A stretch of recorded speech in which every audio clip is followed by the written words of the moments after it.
The opportunities mining companies have at the moment is certainly driven by the commodity cycle.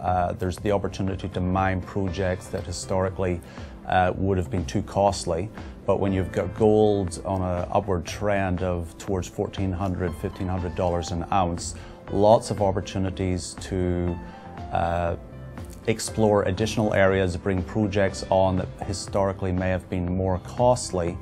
Mining companies, in their search for the next big project, are going further and further afield. We see the mining industry going to Mongolia, to Afghanistan, to Africa, Mauritania included, Burkina Faso. A lot of areas which historically people may be thinking of conflict areas.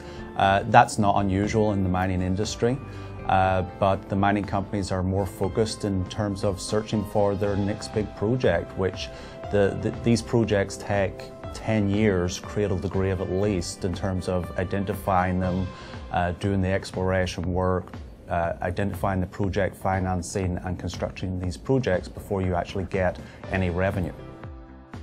Mining companies don't work in urban areas, and mining companies have to fight for the demand for talent. And it's very hard to convince people to move to these remote locations. So mining companies currently have to rethink the way that they're doing business.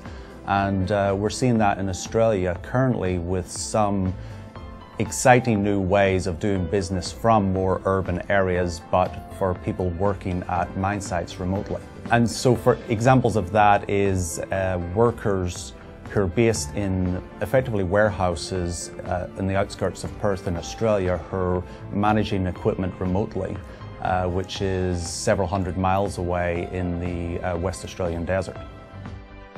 In our report, we talk about the fickle face of financing, and it's a struggle for many of the mining companies. The larger mining companies have it somewhat easier, they have their war chests, but the smaller size, mid-sized mining companies, it's tougher.